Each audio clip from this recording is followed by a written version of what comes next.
ఏపీకి వాతావరణ శాఖ హెచ్చరిక జారీ చేసింది. రాష్ట్రంలో పలు జిల్లాల్లో భారీ వర్షాలు పడే అవకాశం ఉందని అంచనా వేసింది. ఇందులో భాగంగా రాయలసీమ, దక్షిణ కోస్తా జిల్లాలకు ఎల్లో అలర్ట్ జారీ చేసింది.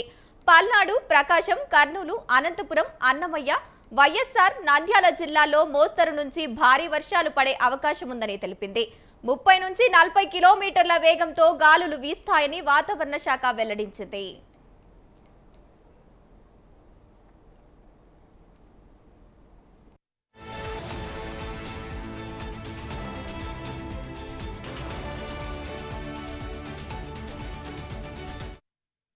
రైట్, ఏపీలో భారీ వర్షానికి సంబంధించి మరింత సమాచారాన్ని మా correspondent Naveen Raj phone in ద్వారా అందిస్తారు. నవీన్ రాజ్, చెప్పండి. గంగోత్రి, రాష్ట్ర వ్యాప్తంగా అయితే కనుక భారీ వర్షాలు అయితే నమోదవుతాయని చెప్పేసి ఇప్పటికే వాతావరణ శాఖ అయితే వెల్లడించిన పరిస్థితి ఉంది. గత నెల రోజులుగా చూస్తే కనుక భారీగా ఎండలు అయితే వచ్చిన పరిస్థితి నేపథ్యంలో అయితే కనుక మధ్య మధ్యలో కూడా వర్షాలు కూడా నమోదైన పరిస్థితి ఉంది.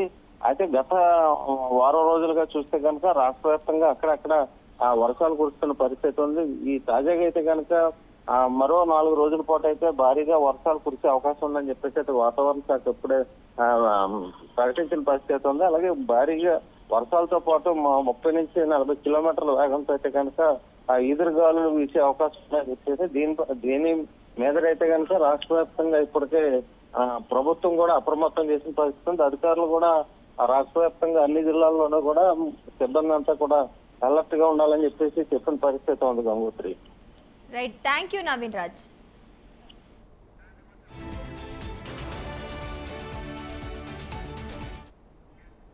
రైట్, ఇక ద్రోణి ప్రభావంతో ఏపీలో మరో 2 రోజులు భారీ వర్షాలు కురిసే అవకాశం ఉందని వాతావరణ విభాగం హెచ్చరికలు జారీ చేసింది.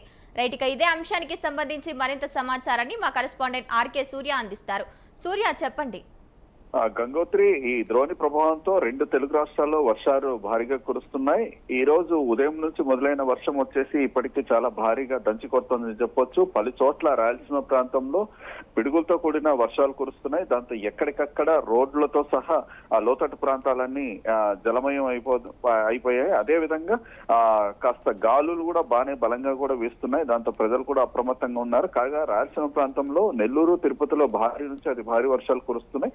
మిగతా అనంతపురము, శ్రీ సత్యసాయి జిల్లా, హిందూపురము, గుంతకల్లు, గుత్తి, రాయదుర్గంలో కూడా భారీగా వర్షాలు కురుస్తున్నాయి. ఇక ఏదైతే నదులు ఉన్నాయో అది కూడా భారీగా ప్రవహిస్తున్నాయి. ఇక అనంతపురం జిల్లాలోని తాడిపత్రి నియోజకవర్గంలోని బుగ్గ వద్ద ఏదైతే ఆదివారం ఉదయం నుంచి కురిసిన భారీ వర్షానికి ఏదైతే నేషనల్ హైవే 544D రహదారిపై వెళ్తున్న లారీ ఇరుక్కుపోయింది. దాదాపుగా అటు ఇటు 3 కిలోమీటర్ల వరకు ట్రాఫిక్ జామ్ అయిపోయింది. అనంతపురం జిల్లా నుంచి కర్నూలు జిల్లా, నెల్లూరు, నంద్యాల జిల్లాలకి వెళ్లాల్సిన వాహనాలన్నీ పూర్తిగా ఆగిపోవడంతో అధికారులు వెంటనే అప్రమత్తం అయిపోయి అక్కడ లారీని పక్కకు తొలగించడం జరిగింది. ఇదే నియోజకవర్గంలో ఆలూరు కోనకు వెళ్లే రహదారి ఏదైతే ఆవుల తిప్పాయపల్లె సమీపంలో వంక ఉధృతంగా పారుతోంది. ఒక జీపు దాంట్లో ఇరుక్కొని కొట్టుకుపోవడంతో ఆ డ్రైవర్ అప్రమత్తం అయిపోయి ప్రాణాలు కాపాడుకున్నాడు. ఆ జీప్ ను కూడా గ్రామస్తుల సహకారంతో బయటికి తీయడం జరిగింది.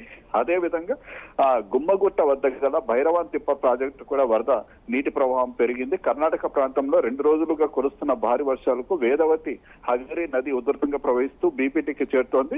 ప్రాజెక్టులోకి ఇప్పటి వరకు ఉన్న సమాచారం ప్రకారం దాదాపుగా 1600 అడుగుల మేర నీరు చేరినట్టు ఇరిగేషన్ అధికారులు తెలిపారు. ప్రస్తుతం వరద నీరు పెరుగుతుందంటూ ఏ క్షణంలో అయినా సరే ప్రాజెక్టు నిండే ఆస్కారం ఉంది.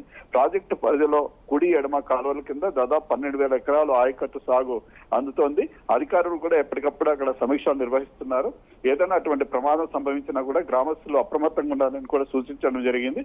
ఈ రోజు అర్ధరాత్రి వరకు కూడా భారీ వర్షాలు కురిసే అవకాశాలు ఉన్నాయి. Gangotri, right, thank you R K Surya.